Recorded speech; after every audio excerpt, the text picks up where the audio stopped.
मेरा नाम है प्रखर अग्रवाल और आज हम क्लास 12th के लिए पार्टनरशिप अकाउंट शुरू करने वाले हैं। तो चलिए स्टार्ट करते हैं।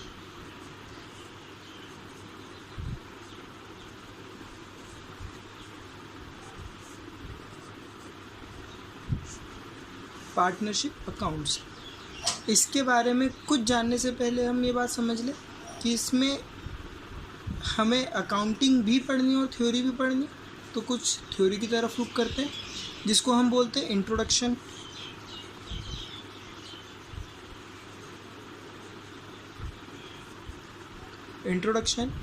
तो इंट्रोडक्शन में सबसे पहले जो पार्टनरशिप अकाउंट्स को कहा जाता है, तो उसमें वर्ड पार्टनरशिप का मतलब क्या है। तो यहाँ पे हमने लिखा पार्टनरशिप का मतलब क्या है। तो पार्टनरशिप का मतलब होता है an agreement between two or more persons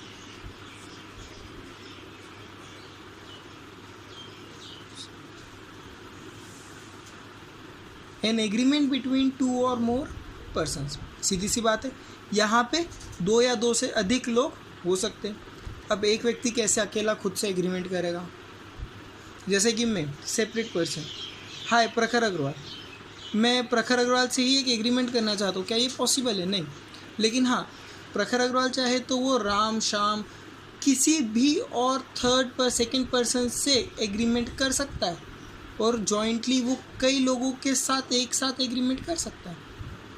तो it is an agreement between two or more persons for what? For carrying out a particular business. अब यहाँ पे वर्ड आया बिजनेस का। तो भैया बिजनेस से आप क्या समझते हैं? यहाँ पे क्या कोई सा भी बिजनेस, एक कोई सीरियल किलर है तो क्या उनमें भी पार्टनरशिप हो सकती है कि चल तू भी सीरियल किलर मैं भी सीरियल किलर, अपन दोनों मिलके इसका मर्डर करेंगे? नहीं, एक लीगल बिजनेस यहाँ पे कहा जाएगा। ये बिजनेस कैसा होना चाहिए? लीगल होना चाहिए। ये बिजनेस कैसा होना चाहिए? लीगल बिजनेस होना चाहिए। आप इलीगल बिजनेस के लिए पार्टनरशिप कर ही नहीं सकते हो, क्योंकि वो लॉफुली नहीं है। तो चलिए, अब लॉ की बात आई है तो हम यहाँ पे बात करें तो पार्टनरशिप अकाउंट्स को या पार्टनरशिप को गवर्न करने वाला लॉ कौन सा हुआ? वो तो पार्टनरशिप को गवर्न करने वाला एक्ट कौन सा है? Partnership act 1932। तो इसकी फर्स्ट डेफिनेशन जो है वो बताती है इस लॉ का नाम और उसका कमेंसमेंट ईयर की वो किस ईयर में कमेंस हुआ था। इसी के साथ फिर हमारा आता है सेक्शन 4, जो हमें बताता है पार्टनरशिप की डेफिनेशन, पार्टनर्स की डेफिनेशन और फर्म की डेफिनेशन। तो सबसे पहली डेफिनेशन जो आती है वो आती है पार्टनरशिप की।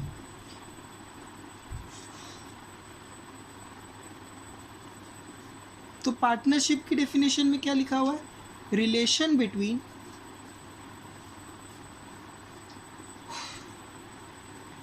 Persons.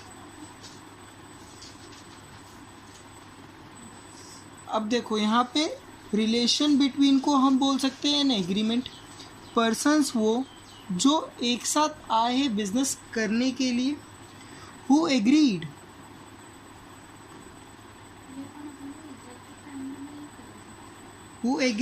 to share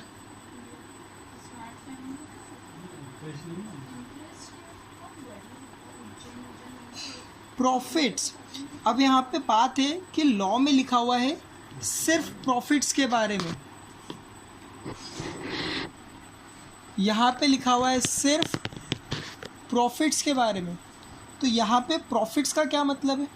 profits positive भी होते हैं और नेगेटिव भी होते हैं। नेगेटिव प्रॉफिट्स को हम एक सेपरेट नाम देते हैं जिसे हम बोलते हैं लॉस। आई बात समझ में? तो profits, who agree to share profits of a business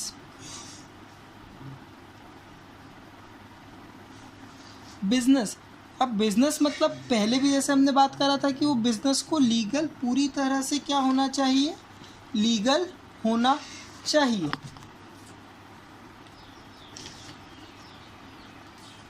carried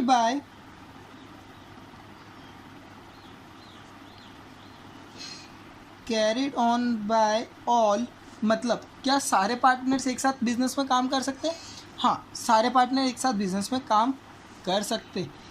या तो फिर और any of them acting for all, मतलब सबकी तरफ से एक बिजनेस होता है ना, आपके पास पैसा है, मेरे पास दिमाग है, 50-50, तो दोनों पार्टनर्स की तरफ से एक ही व्यक्ति काम कर रहा है। उसे पता है कि उसका बिजनेस बड़ा है, तो वो क्या कर रहा है, 3 पार्टनर को, पैसे वालों को ज्वाइन कर रहा है, खुद का दिमाग लगा के बिजनेस रन कर रहा है। ये होता है एक्टिंग फॉर ऑल, सारे पार्टनर्स की तरफ से सिर्फ एक ही व्यक्ति क्या कर रहा है, पूरी तरह से परफॉर्म कर रहा है। तो यहाँ पे जो पर्सन्स आए, ऊपर वाली डेफिनेशन में जो पर्सन्स आए, हम उन्हें क्या बोलेंगे, पार्टनर्स। यहाँ पे जो आए वो क्या कहलाएंगे, पार्टनर्स। अगर हम इन्हें कलेक्टिवली कर ले, कलेक्ट कर ले, एक साथ कलेक्ट कर ले और एक साथ पुकारे, तो हम इन्हें क्या पुकारेंगे, firm. all partners collectively are known as firm. All persons who have agreed to do a business या run a business are called partners. ये है सेक्शन 4 की परिभाषा। सेक्शन 4 में सारी जितनी डेफिनेशंस थी आपको बता दी गई है। रिलेटेड सेक्शंस को हम कवर करते चलेंगे आगे, और उसी के साथ हम हमारे टॉपिक्स को भी कवर करेंगे। इसके बाद आता है पार्टनरशिप डीड। इम्पॉर्टेंट टॉपिक है, सबसे ज़्यादा इम्पॉर्टेंट टॉपिक है।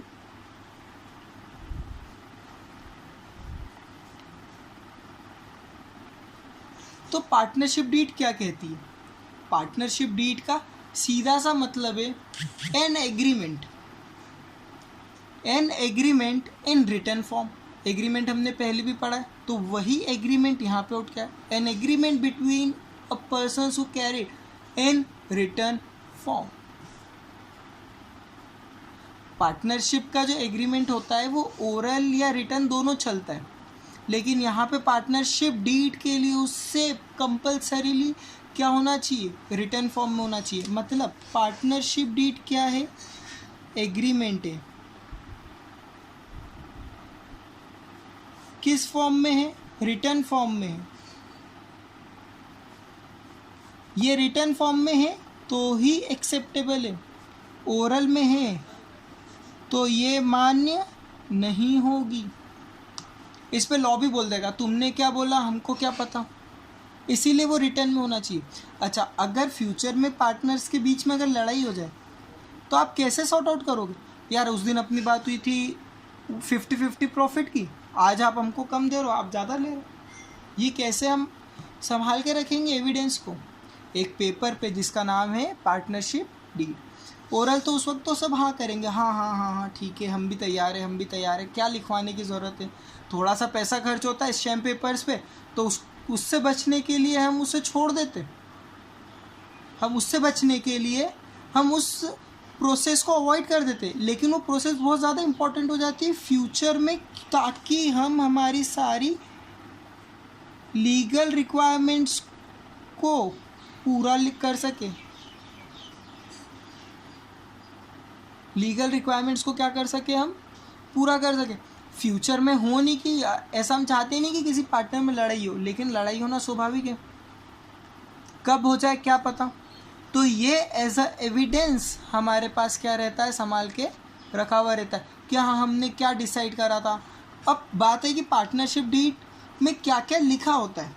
तो सबसे पहली बात जो पार्टनरशिप डीड में लिखी होती है वो क्या है,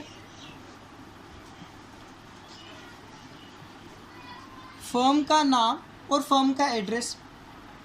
क्या क्या लिखा होता है? सबसे पहला पॉइंट क्या? फर्म का नाम, एड्रेस और उसका मेन बिजनेस। क्या लिखा होता है उसका? फर्म का नाम, एड्रेस और मेन बिजनेस। तो नाम क्या है फर्म का? जैसे कि पार्टनर आए 3, हम हमारे एग्जाम्पल वाले पेज पे आ जाते हैं। एग्जाम्पल है, पार्टनर है ए, बी और सी। इन तीनों ने एक एग्रीमेंट करा for carrying out a business. तो इनके बीच में जो नाम आया वो क्या डिसाइड हुआ?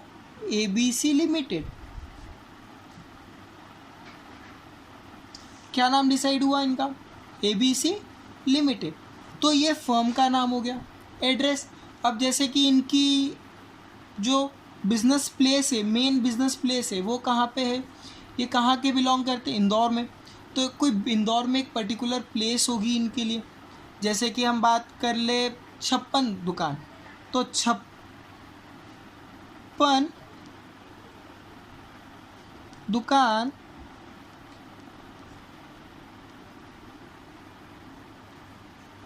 इंदौर। 56 दुकान इंदौर इनका क्या हो गया? ऑफिशियल एड्रेस हो गया। और इनका मेन बिजनेस क्या है? अब इनका मेन बिजनेस लीगल होना चाहिए। जैसे बोला था ना कि मर्डर करना is not a legal business, smuggling करना is not a legal business. तो बिजनेस भी क्या होना चाहिए? लीगल होना चाहिए। जैसे कि इनकी कोई फूड आइटम्स की शॉप है, तो ये क्या लिखेंगे? फूड्स एंड रेस्टोरेंट्स, या होटल लिखेंगे, कैफ़े लिखेंगे। अब 56 दुकानों पे तो यही सब है। चलिए, फिर क्या आता है? Name and address of every partner. अब फर्म की बात हो गई तो किसकी बात कर ले? पार्टनर की बात कर ले। तो पार्टनर के क्या सबके क्या नाम आएंगे? हाँ बिल्कुल आएंगे। उनका एड्रेस प्रूफ आएगा, उनका मोबाइल नंबर लिखा होगा, उनका मोबाइल नंबर लिखा होगा। और क्या होगा इसके साथ? उनके पैन की जानकारी होगी, क्योंकि एक लॉ के अनुसार, इधर आ जाता एग्जाम्पल पे, इनकम टैक्स एक्ट के अंदर पार्टनरशिप फर्म को 30% का डायरेक्ट टैक्स अप्लाई होता है। और जब डायरेक्ट टैक्स अप्लाई होता है तो ये जब बचा हुआ प्रॉफिट पार्टनर्स में डिस्ट्रीब्यूट होता है तो वो टैक्स फ्री होता है। जब पार्टनर्स की ये इनकम में ऐड होगा तो ये टैक्स फ्री होगा, क्योंकि यहाँ पे हम directly partnership, income tax act के अनुसार पार्टनरशिप में 30% स्टैंडर्ड टैक्स भर के आए हैं। आई बात समझ में? तो यहाँ पे आ जाते हैं, पैन कार्ड की जानकारी होगी। फिर क्या होगा? अपन कुछ मेन टॉपिक्स को डिस्कस करेंगे जो यहाँ पे आता है।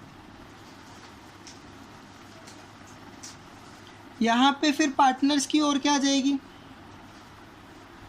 सबसे इम्पोर्टेंट चीज़ कैपिटल।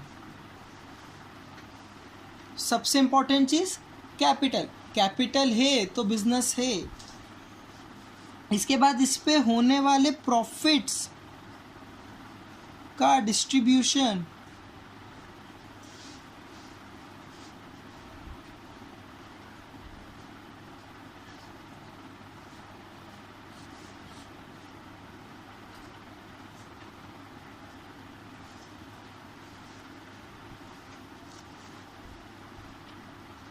क्या होगा? प्रॉफिट्स का डिस्ट्रीब्यूशन। प्रॉफिट्स के डिस्ट्रीब्यूशन में क्या लॉस नहीं बटेगा? अरे बिल्कुल बटेगा भाई। यहाँ पे प्रॉफिट्स को आप अपने दिमाग में बिठा लो। प्रॉफिट्स कैन बी नेगेटिव और प्रॉफिट्स कैन बी पॉजिटिव। आई बात समझ? आप यहाँ पे इसको बिठा लो कि प्रॉफिट्स नेगेटिव भी होते, प्रॉफिट्स पॉजिटिव भी होते। ज़रूरी नहीं कि हर बार जब प्रॉफिट होगा तो पॉजिटिव की ही बात करें। ये एक्ट है, इन्होंने एक वर्ड लिख के बोल दिया और इन्होंने सबको कवर कर लिया। फिर अगर इन्हें कुछ इंटरेस्ट ऑन कैपिटल मिलना है, इंटरेस्ट ऑन ड्राइंग्स कुछ मिलना है,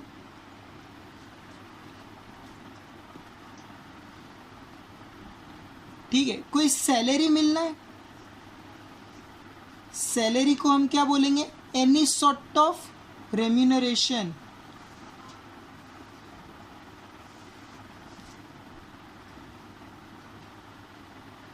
क्या बोलेंगे हम इसे, एनी सॉर्ट ऑफ रेम्यूनरेशन।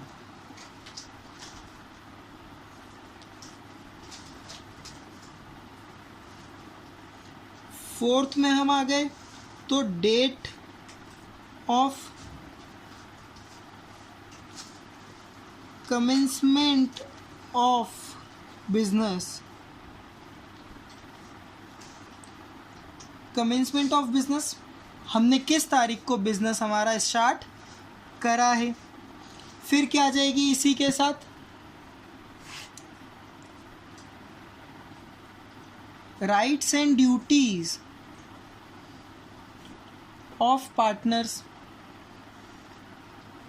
इसका एक अलग से सेक्शन भी है, पार्टनरशिप एक्ट 1932 में इसका एक अलग से एक्ट भी है, सेक्शन भी है। उस सेक्शन का नंबर है सेक्शन नंबर 13। इसी के साथ इस सेक्शन को सपोर्ट करते हुए प्रेजेंट है सेक्शन नंबर 12, जिसे वो कैसे यूज़ करता है वो बताया जाएगा। सेक्शन नंबर 13 के लिए और सेक्शन नंबर 12 के लिए हम एक सेपरेट डिटेल में वीडियो बनाएंगे। और इसी के साथ कई बहुत सारी ऐसी चीज़ें जो इम्पोर्टेंट है, जैसे कि बैंक अकाउंट के ऑपरेशन। अरे भैया बिजनेस कर रहे हो, बैंक अकाउंट बनाओगे तो कौन साइन करेगा, तो ये भी डिसाइड होगा कि भैया किसके अकाउंट पे किसके साइन लगेंगे, या जॉइंट अकाउंट होगा तो क्या 2 पार्टनर के साइन लगेंगे। इसी के साथ फिर यहाँ पे आएगा, अगर हम कोई लोन एडवांस लेते हैं तो उसका रीपेमेंट कैसे होगा, उसका रीपेमेंट कैसे होगा। फिर आएगा लाइबिलिटीज, किसकी, पार्टनर्स की। ऐसे तो कहा जाता है कि liabilities of partner are unlimited. Unlimited मतलब भैया घर के बर्तन भांडे भी बिक जाएंगे पैसा नहीं चुका पाए तो, मतलब बर्तन भांडे भी किस में है, संकट में, बचा के रखो।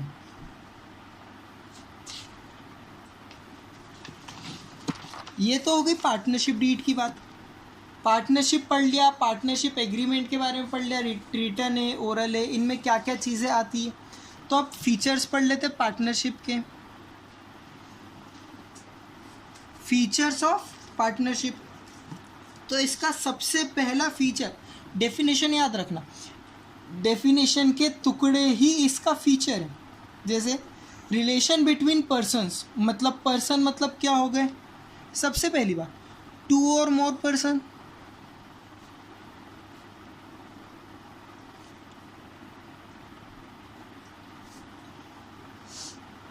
मतलब एक या एक से अधिक लोग।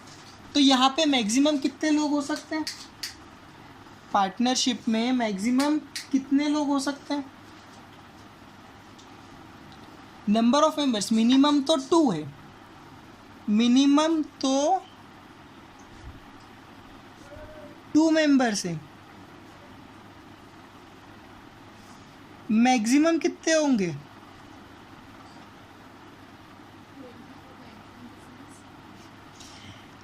50 for other businesses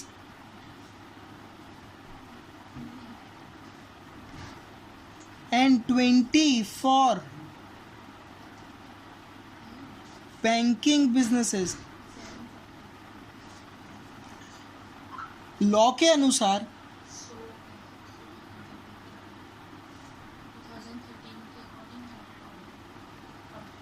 अगर हम इसकी बात करें तो इसे फ्यूचर में अमेंड करके, मतलब नियर अबाउट 2013 में इसे अमेंड करके 100 तक की परमिशन तो दी है, लेकिन कुछ रिस्ट्रिक्शंस के साथ।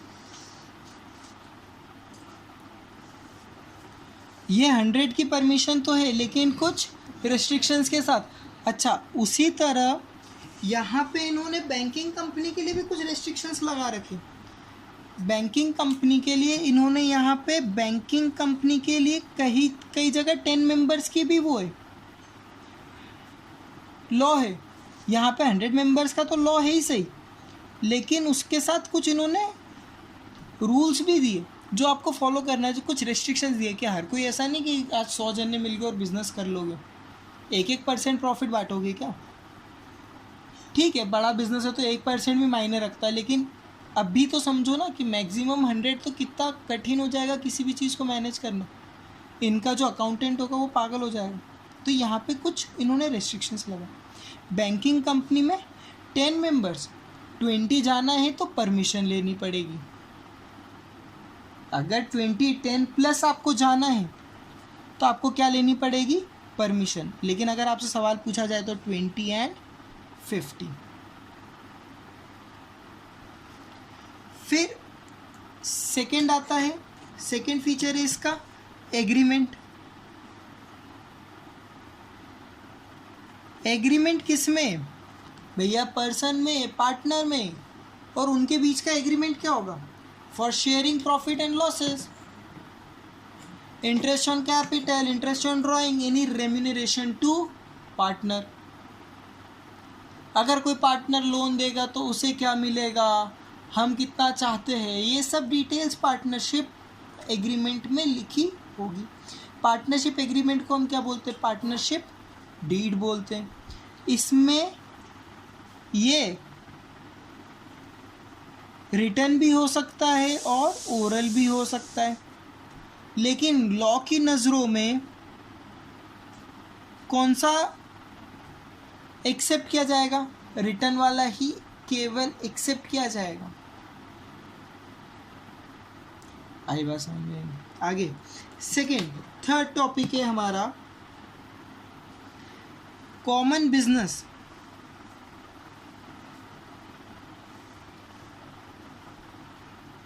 कॉमन बिजनेस मतलब, अब हम एक एग्जाम्पल क्रिएट करते हैं।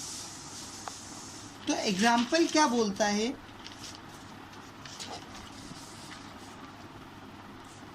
कि भैया A, B, C और D पार्टनर है। ठीक है, पार्टनर के नाम है हमारे A, B, C और D। ये जो हमारे पार्टनर है A और B बोल रहे हैं कि हम यहाँ पे फूड को सप्लाई करेंगे। ठीक, ये यहाँ पे बोल रहे हैं हम स्टील का सप्लाई करेंगे।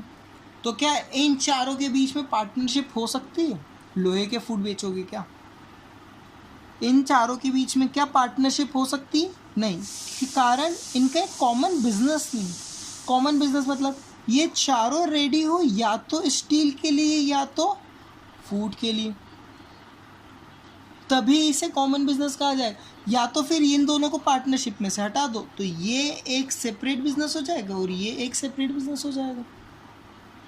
ये इन दोनों के लिए कॉमन बिजनेस है, ये इन दोनों के लिए कॉमन बिजनेस है। आई बात समझ में। फिर हम आगे चलते तो हमारा अगला टॉपिक आता है कॉमन बिजनेस के साथ mutual agency.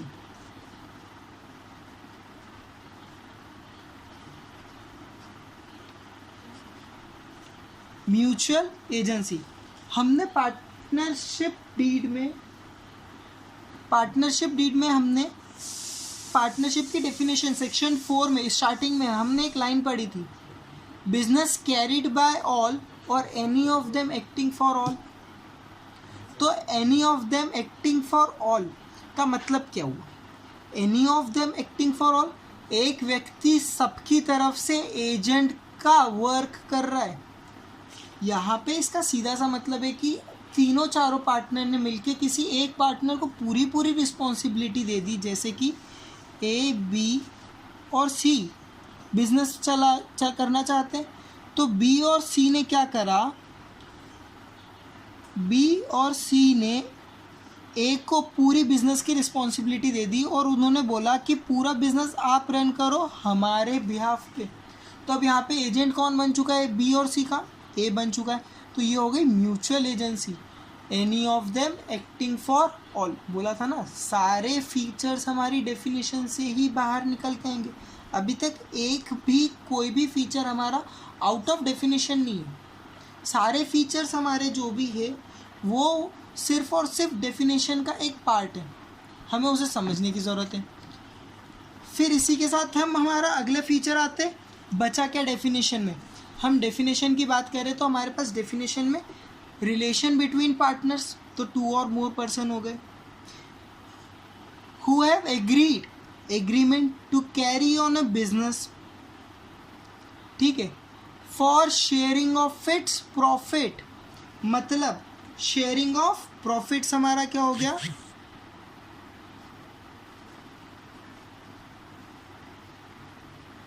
Sharing of profit क्या हो गया, हमारा अगला फीचर हो गया। Sharing of profits carried by all or any of them acting for all. Definition खत्म, फीचर्स भी लगभग खत्म, बस एक फीचर ज़्यादा है डेफिनेशन के हिसाब से, वो है लाइबिलिटीज़। पार्टनरशिप में लाइबिलिटीज़ क्या होती है पहले डिस्कस करा था, उधर लिखा होता है, एक प्रोविज़न बना रखा है कि भैया ऐसा कोई पार्टनर नहीं बोल दे कि बोले यार एग्रीमेंट में तो लिखा ही नहीं था पार्टनरशिप के लाइबिलिटीज़ के बारे में। तो फिर भी उन्होंने एक बार लॉ में भी बता दिया और एक बार यहाँ पे भी स्पेसिफाई कर दिया, तो वो क्या है, अनलिमिटेड। इसका मतलब क्या, घर के बर्तन भांडे भी दाव पे लगे हैं, गलत काम करोगे सबसे पहले वही बिकेंगे।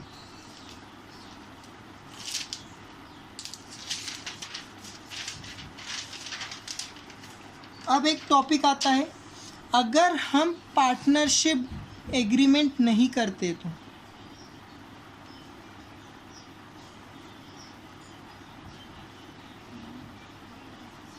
अगर हम पार्टनरशिप एग्रीमेंट नहीं करते हैं, there is no partnership agreement, तो यहाँ पे क्या हो जाएगा, लॉ प्रिवेल कर जाएगा। कौन सा लॉ प्रिवेल कर जाएगा, पार्टनरशिप एक्ट 1932 के मुताबिक जो लॉज लगेंगे अलग अलग सेक्शन में जो मौजूद है वो यहाँ पे आ जाएंगे। तो पहला जो लॉ लगेगा, अब देखो पार्टनरशिप हम कर क्यों रहे, आपने कितनी भी कैपिटल मिलाई हो कोई मतलब नहीं, कैपिटल तो चेंज हो जाएगी, किसी ने ज़्यादा ड्राइंग्स कर ली, किसी ने कम कर ली, किसी ने एडिशनल कैपिटल भी ला दी बिजनेस की रिक्वायरमेंट को देख के। तो कैपिटल कुछ भी हो, प्रॉफिट्स क्या बटेंगे, इक्वली बटेंगे। प्रॉफिट्स क्या बटेंगे, इक्वली बटेंगे।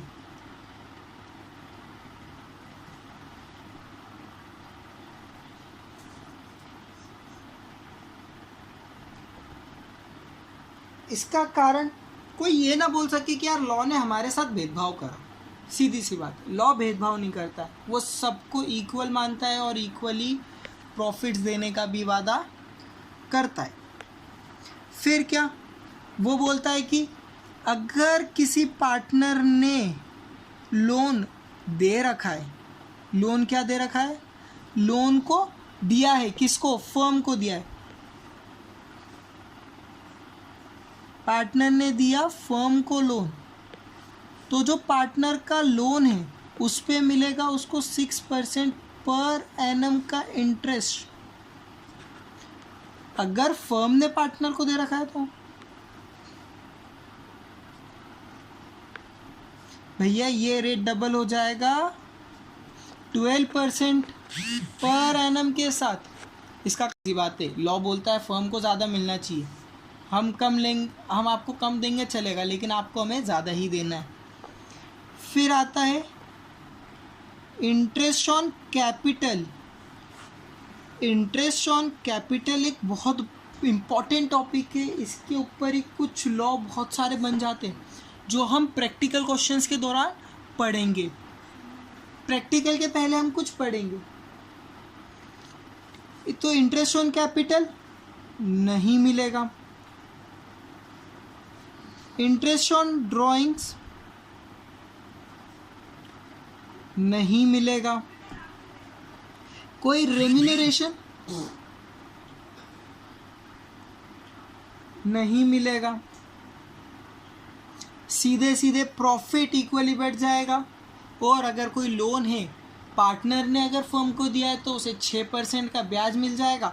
अगर फर्म ने पार्टनर को दे रखा है तो उसको फर्म को 12% का इंटरेस्ट देना पड़ेगा। तो इस वीडियो में पार्टनरशिप के इंट्रोडक्शन के लिए पर्याप्त है। आगे के टॉपिक्स को हम नेक्स्ट वीडियो में कवर करेंगे। Thank you so much.